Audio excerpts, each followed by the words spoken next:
আর কিছু করতে পারেন আর না পারেন, দুইটা জিনিস, এক হলো তাওহীদ ঠিক রাখবেন, শিরিক করবেন না। 2 নম্বর হলো ইবাদত বন্দেগী আল্লাহ যতটুকু তৌফিক দেন মেন সবগুলো তো অবশ্যই করবেন। এর পাশাপাশি কোন মানুষের হক নষ্ট করবেন না। এই দুইটা জিনিস যদি মাথায় রেখে চলতে পারেন, কোরআন এবং হাদিস পাঠ করার পর আমার ক্ষুদ্র জ্ঞান বলছে, কোরআন এবং হাদিসের একজন ছাত্র হিসাবে আমি আমার কোরআন হাদিসের নলেজের আলোকে নির্যাস আপনাকে বলতে পারি, জান্নাতে যাওয়ার পথে আপনার বড় কোনো বাধা নাই ইনশাআল্লাহ। চেষ্টা করা যাবে না ইনশাআল্লাহ? হে আরশে আজিমের মালিক, আপনি আমাদের সবার তাওহীদটাকে মজবুত করার তৌফিক দান করুন। আমরা যখন আমল করব, রাসূলের সুন্নাত দেখে দেখে আমল করব। আমার নবীজি কিভাবে করেছেন, কিভাবে করতে বলেছেন, আমরা অনুসরণ করি। আমাদের মডেল কে? মুহাম্মদ সাল্লাল্লাহু আলাইহি ওয়াসাল্লাম। আমাদের ইবাদত এটা হবে সুন্নাহ সম্মত, আর আমাদের ঈমান হবে তাওহীদ সম্মত। শিরিক মুক্ত ঈমান, বেদাত মুক্ত আমল, তাওহীদ যুক্ত ঈমান আর সুন্নাহ যুক্ত আমল, এটাই হলো নাজাত এবং আল্লাহর কাছে আখিরাতে মুক্তির মূল মন্ত্র।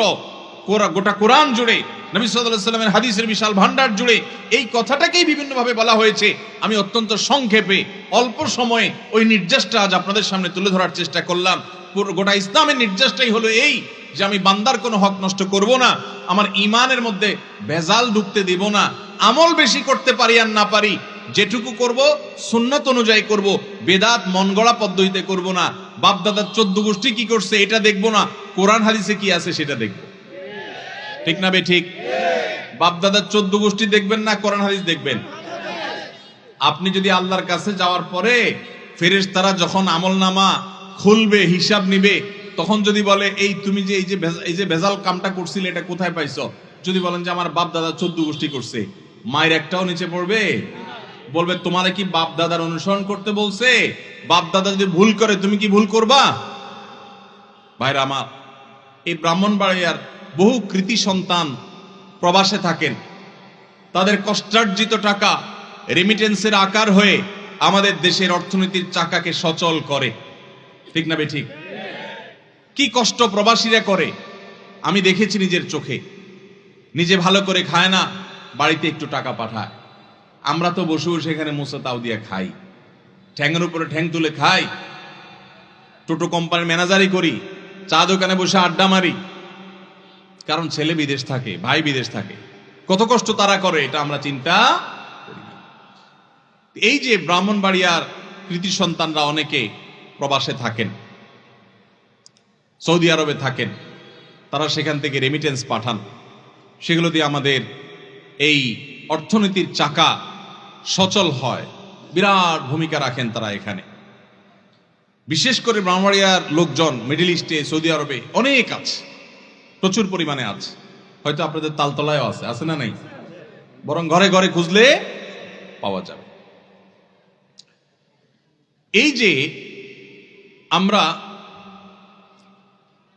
ভেজাল মুক্ত আমলের কথা বলছি আর শিরিক মুক্ত ঈমানের কথা বলছি, এই শিরিক মুক্ত ঈমান আর ভেজাল মুক্ত আমল এইটা এতটা গুরুত্বপূর্ণ যে কেউ যদি আপনাকে বিদেশ থেকে টাকা পাঠায়, অল্প পাঠায় কিন্তু পিওর পাঠায়, স্বর্ণ পাঠাইছে আপনার ছেলেটা, পরিমাণে অল্প পাঠাইছে কিন্তু পিওর, আরেকজনে অনেক পাঠাইছে কিন্তু নকল বা ভেজাল, আপনি কি অল্পটাতে খুশি হবেন না ভেজাল বেশিটাতে খুশি হবেন? আল্লাহ রাব্বুল আলামিন বান্দার অল্প আমলে খুশি যদি বান্দার সে আমলটা ভেজাল মুক্ত হয়। কি মুক্ত হয়? ভেজাল মুক্ত হয়। আর যদি ভেজাল দিয়ে ভরা হয় তাহলে অনেক আমল করলেও তার 2 পয়সার কোনো লাভ, আল্লাহর কাছে তার কোনো মূল্য। এই জন্য ভাইরা আমার, আমরা চেষ্টা করব আমাদের আমলকে বেদাত মুক্ত করতে, ভেজাল মুক্ত করতে, সুন্নাহ মেনে মেনে চলব, আর আমাদের ঈমানটার মধ্যে যেন কোনো শিরিক না ঢুকে। আপনার ব্যবসা বাণিজ্যে উন্নতি হচ্ছে না, উন্নতি দেওয়ার মালিক কে? উন্নতি দেওয়ার মালিক কে ভাই? আল্লাহ।